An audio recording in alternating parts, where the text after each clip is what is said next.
म डाक्टर केशव पुराथोकी, मुटु तथा धड्कन रोग विशेषज्ञ। आज हामी मुटुमा राख्ने डिभाइस उपकरण भन्छौँ त्यसको बारेमा कुरा गर्न गइराखेको छौँ। विशेषतः हामीले मुटुको धड्कन कम भयो भने चाहिँ हामीले पेसमेकर भन्ने राख्छौँ। त्यो पेसमेकर चाहिँ एउटा तारवाला पनि हुन्छ, दुईटा तारवाला पनि हुन्छ। यो हामीले यहाँ जुन पिक्चरमा देखिराखेको छौँ यो भिडियोमा, यो चाहिँ ब्याट्री हो। यो चाहिँ त्यसपछि यो चाहिँ तार हो, यसलाई पेसमेकर लिड भन्छौँ।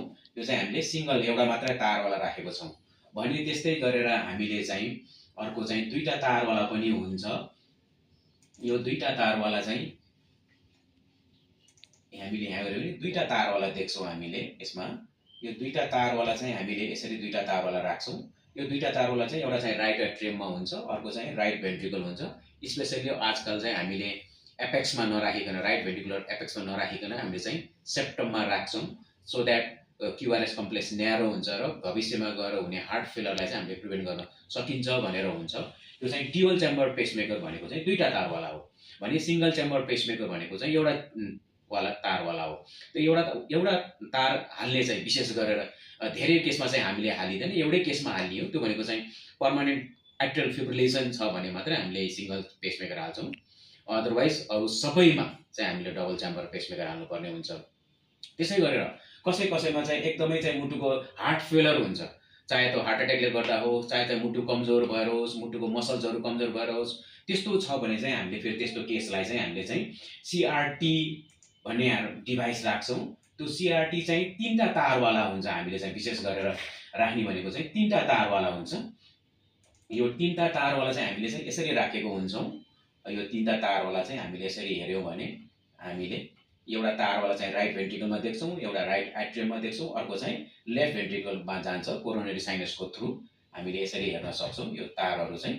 यसरी गरेर यसले चाहिँ मुटुको पम्पिङलाई पनि हेल्प गराउँछ, सिङ्क्रोनाइज राइट भेन्ट्रिकल र लेफ्ट भेन्ट्रिकललाई सिङ्क्रोनाइज काम गर्छ र कार्डियक आउटपुट राम्रो हुन्छ। भविष्यमा गएर यसले चाहिँ सिम्प्टोमेटिक हार्ट फेलरमा छ भने पनि यसले चाहिँ अलिकति रिलिफ गराउँछ र केही मान्छेलाई त नर्मल जुन चाहिँ मुटुको पम्पिङ कमजोर हुन्छ त्यसलाई पनि इम्प्रुभमेन्ट हुने काम पनि गर्छ यसले। सँगसँगै यसमा चाहिँ यो चाहिँ सीआरटीमा चाहिँ सीआरटीपी भन्ने पनि हुन्छ, त्यसले चाहिँ पेसिङ गर्ने काम पनि गर्छ भने अर्को चाहिँ सीआरटीडी भन्ने हुन्छ। त्यसले चाहिँ मुटुको धड्कन तेज भएर जुन चाहिँले जिन्दगी लिन्छ, लाइफ थ्रेटनिङ खालको भिटिभिएक हुन्छ, त्यसलाई चाहिँ त्यसले सक दिएर चाहिँ नर्मल रिदममा पनि ल्याउने कामहरू गर्छ। त्यो चाहिँ योभन्दा अलिक मोटो तारको हुन्छ, त्यो चाहिँ जुन हामीले चाहिँ राइट भेन्ट्रिकलमा राख्छौँ त्यो चाहिँ अलिकति मोटो तारको हुन्छ। यसरी मुटुमा राख्ने डिभाइस चाहिँ थरीका हुन्छन्। सिम्पल खालको चाहिँ पेसमेकर हो, त्यसलाई हामी सिंगल च्याम्बर अथवा डबल च्याम्बर भन्छौँ, एउटा तारवाला अथवा दुईटा तारवाला। अर्को भनेको चाहिँ आइसिडी भन्छौँ, जसले चाहिँ लाइफ थ्रेटनिङ खालको एरेथमिया भयो, भिटिभिया भयो भने त्यसले चाहिँ सक दिएर चाहिँ त्यसलाई नर्मल रिदममा ल्याएर सडन कार्डियक डेथ हुनबाट चाहिँ बचाउँछ भने अर्को भनेको चाहिँ हामीले सीआरटी भन्छौँ।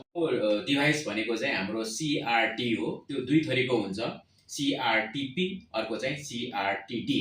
सीआरटीपीले चाहिँ पेसिङको पनि काम गर्छ, सिङ्क्रोनाइज लेफ्ट भेन्ट्रिकल र राइट भेन्ट्रिकललाई पनि पेसिङको कन्ट्र्याक्सन गराउने काम पनि गर्छ भने पम्पिङलाई पनि केही हेल्प गर्ने सम्भावना रहन्छ भने अर्को चाहिँ सीआरटीडी हो। सीआरटीडीले चाहिँ एउटा एक्स्ट्रा काम गर्छ यो बाहेक। त्यो भनेको चाहिँ मुटुको धड्कन तेज भएर लाइफ थ्रेटनिङ खालको एरेथमिया भिटिभिया भन्छौँ हामी, त्यस्तो भएको खण्डमा चाहिँ त्यसले आफैले डिटेक्ट गर्छ र त्यसले चाहिँ सक दिएर नर्मल रिदममा चाहिँ हार्टको नर्मल रिदम चाहिँ इस्टाब्लिस गरिदिन्छ। यसरी चाहिँ हामीले चाहिँ डिभाइसले चाहिँ काम गर्ने हो। र डिभाइस राख्ने तरिका भनेको चाहिँ सबै सुरुमा चाहिँ हामीले चाहिँ यहाँ छातीको देब्रेपट्टि सानो काट्छौँ, सानो घाउ बनाउँछौँ, त्यहाँ हामीले पकेट बनाउँछौँ। त्यसपछि त्यहाँबाट तार पठाइदिन्छौँ मुटुको वरिपरि गरेर मुटुमा पठाइदिन्छौँ रगतको नलीको थ्रु। त्यसपछिबाट यहाँ पकेटमा चाहिँ हामीले ब्याट्रीलाई चाहिँ यहाँ यसरी पकेटमा राखिदिन्छौँ। यहाँ पनि देख्न सक्नुहुन्छ यो चाहिँ यो यसमा हेर्नुभयो भने यो चाहिँ ब्याट्री हो। यो ब्याट्री चाहिँ हामीले यहाँ पकेट मुनि जुन क्लाभिकल बोन छ त्यो बोनको छातीको दाहिने देब्रे भागमा माथिल्लो भागमा चाहिँ हामीले त्यसमा राखेर त्यसलाई सिलाइदिएको हुन्छौँ। यसरी नै डिभाइसहरूले चाहिँ मुटुको धड्कनलाई कम हुन नदिनको लागि चाहिँ पेसमेकर छँदैछ, साधारण पेसमेकर। त्योभन्दा अलि माथिको चाहिँ आइसिडी छ, त्योभन्दा अझै माथिको चाहिँ जुन चाहिँ हार्ट फेलर डिभाइस पनि भनेर चिनिन्छ त्यो चाहिँ सीआरटी भनेर चिनिन्छ।